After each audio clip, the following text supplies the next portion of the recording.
साथियों, प्राचीन काल में एक राजा हुआ करता था और राजा को ये था कि उसको जब तक जीना था तब तक राजा बन के रहना था। और जब राजा बन के रहना था तो इसके लिए जनता का भरोसा चाहिए था, वहाँ की जो जनता थी उसका भरोसा चाहिए था। और जनता जो होती है वो सीधी सादी होती है, सामान्यतया जो है वो भावनाओं से लबरेज होती है।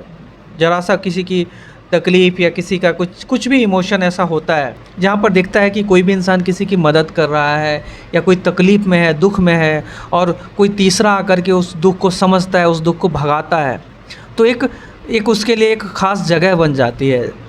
तो जनता सीधी सादी थी और वो जो राजा था उसको ये बात भली भांति पता थी, तो इस बात का जो है फ़ायदा वो अच्छे से उठाता था। और दोस्तों, कई बार ऐसे होता था कि राजा की जो कार्य प्रणाली थी उसको देख करके पब्लिक जो होती थी वो कई बार नाराज़ होती थी।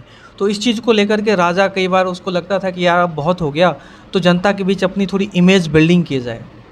तो वो ऐसे होता था कि वो चला जाता था शिकार पे या कुछ, और पीछे से क्या कहता था कि कुछ लोगों को ना ऐसे ही जो है बीमार बना दो, या फिर कई लोगों को अस्वस्थ करके, और फिर उसको ना चारपाई पे या फिर बैलगाड़ी में उसको एक तरह से चलते हुए दिखाना है।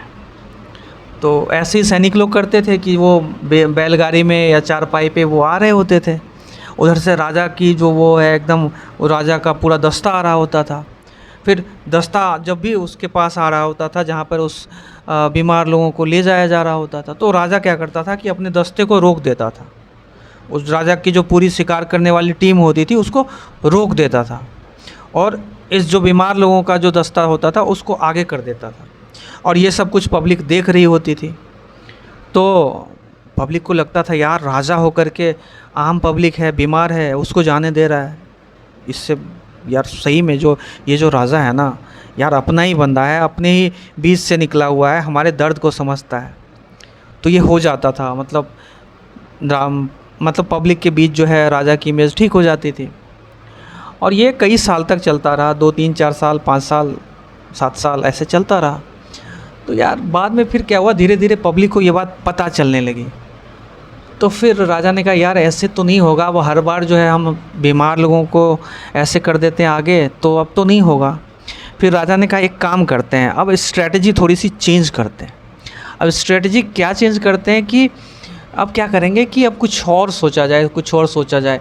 मंत्रिमंडल की बैठक होती है, फिर उसमें मंत्रिमंडल में फिर बात तय की जाती है कि यार अब स्ट्रैटेजी ना ऐसी हो कि जैसे बच्चे हैं तो बच्चे गुरुकुल जाते हैं, और जिस दिन बच्चे का जो गुरुकुल में जो सबसे महत्वपूर्ण दिन होगा, जिस दिन बच्चों का जो है वो एक तरह से प्रतियोगिता होगी, उस दिन बहुत सारे बच्चे जाएंगे और नगर में भीड़ भाड़ भी होगी। तो उससे ठीक पहले ना मैं जो है वो दूसरे नगर में चला जाऊंगा, पूजा करने चला जाऊंगा मंदिर में या नगर से बाहर। और जब बच्चों के निकलने का टाइम होगा तो फिर मैं उस समय आऊँगा। तो वहाँ पर ना नगर में आते ही मैं क्या करूँगा कि वहाँ पे रुक जाऊँगा, और वहाँ पे अपने सभी तामझाम जितने भी मंत्रिमंडल हैं, जितने भी दल हैं, उसको मैं कहूँगा यहीं पर जो है अभी पड़ाव कर दो। ये जो बच्चे लोग जब चले जाएंगे तब जो है हम नगर में एंटर करेंगे। ऐसा ही कुछ होता है, जब बच्चे सारे नगर के बच्चे गुरुकुल की तरफ जा रहे होते हैं, भीड़ भाड़ होती है, उधर से राजा का पूरा दस्ता आ रहा होता है दर्शन करके। तो जब देखते हैं कि अरे ये तो भीड़ भाड़ है, तो राजा आदेश देता है कि अभी हम यहीं रुकेंगे, जब सारे बच्चे चले जाएंगे गुरुकुल में प्रतियोगिता में, तब जो है हम आगे जाएंगे। सब बच्चे चले गए गुरुकुल में, उसके बाद राजा जो है वहाँ रुके थोड़ी देर, उसके बाद जो है वो अंदर आए। अब फिर आम पब्लिक ने देखा कि यार ये तो बहुत कुछ है, मतलब राजा वाकई में यार, मतलब ऐसा नहीं, हम जो सोच रहे थे वो गलत था, राजा वाकई में है, हम लोगों की चिंता कर रहा है। और इस बात को जो है वो बताने के लिए कई बार कुछ लोग थे जो वहाँ नहीं थे, तो अब बताना तो राजा को पूरी नगरी में है।